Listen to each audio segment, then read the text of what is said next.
Over 200 seniors from Sturgis Charter Public School are preparing for graduation in just under 2 weeks. As a way of giving back to the community, these students are volunteering at various organizations across Cape Cod. Our team visited the Cape Cod Toy Library, where 10 dedicated seniors were hard at work organizing and cataloging thousands of toys. Here's a closer look. We've been doing this event kind of volunteering for the seniors. The seniors, right now from both of our campuses, we've got about 200 seniors that are graduating in less than 2 weeks, and they're out at over a dozen sites throughout the Cape. Just kind of giving back to the organizations that have helped them kind of growing up on the Cape. And they're working at the Veterans Assistance Association in Hyannis. They're working in Centerville at the library, Yarmouth.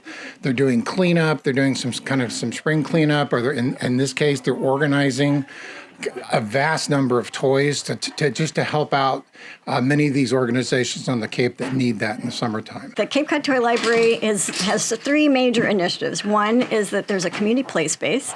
2, that it has a toy lending library. And 3, has an outdoor play oasis. The first 2 are here at First Lutheran Church in West Barnstable, and the outdoor play oasis in the backyard of the Hyannis Public Library.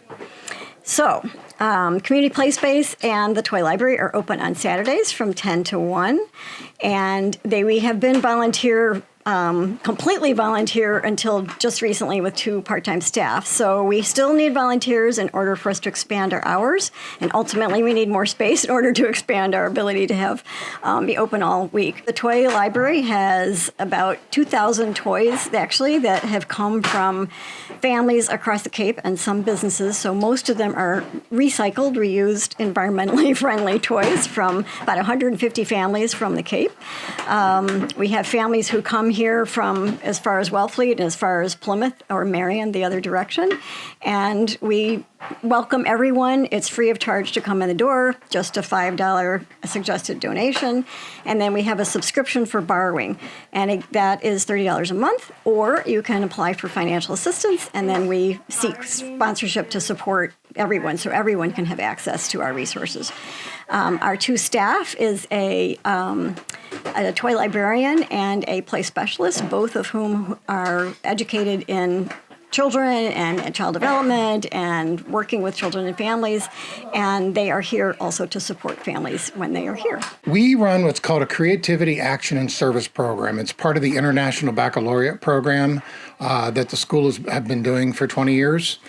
And this is the service part. It's Creativity Action Service. And this is just an opportunity for students to show their compassion for others, to show that this is how I can serve my community at large by just donating some of my time on a early summer day, or late spring day, I should say.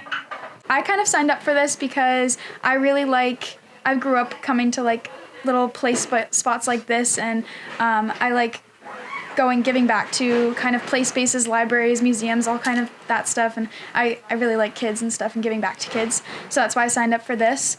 So today, basically, we did a lot of inventory counting. So basically going through what's here and organization. Organizing it, kind of making sure it's all in the right place. So then if any kid or parent wants to come in and play with any of the toys or loan it out, that we have it here for them.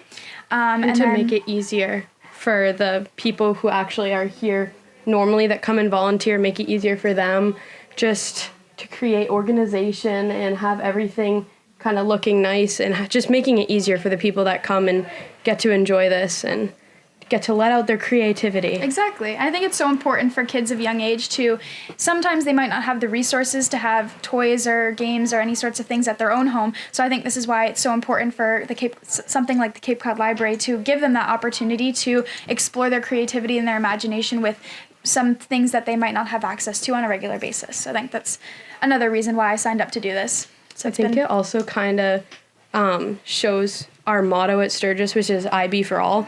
So it creates kind of an atmosphere where everybody is allowed to have something, and that we're all giving back to help one another and create a community, which is what we do at Sturgis as well. Exactly. It's been really fun so far. We all got here in the morning. We get to be with friends too, Yeah. which is fun. I mean, I know I've had fun all day. Yeah. I mean, I'm sure I can't. We definitely, I think we got into a pretty, efficient routine and It's exciting. system. Like we were going through and checking off boxes, and we got done pretty early too because we were efficient. We were having fun doing Yeah. it. So it's been really fun so far. I mean, I like to check off boxes. It sounds stupid, but it was fun No, just it was checking them fun. off and it's kind of organizing. nostalgic looking at all the toys. Like, oh, I Yeah. remember playing with that, and looking at everything and seeing the new stuff that you Yeah, never and played with realizing as a how kid. old we're getting, Yeah, even though I we're not know. that old. Seeing some of the goats on boats. Exactly. Never heard of that before, but Yeah. Like I said, we've been doing this for over 10 years, and it's a way for this. Again, it helps to develop well-rounded students. That you don't just go to school, you don't just do your homework, you just don't write papers. You also find ways to contribute to the community at large, and it's another way for students to kind of explore what their interest may be before they go on to university, before they go on to trade school. That they discover they like. Planting a garden, or they like working and helping with others, such as at the Veterans Center, or they enjoy working with young kids in a toy library, things they may not know without being given the opportunity. And all the students do have choice. We have sign-ups about a month in advance. Students kind of choose what they want to do, and if they're not sure, we just kind of assign them, and they may discover something they didn't know, a passion they didn't know they had.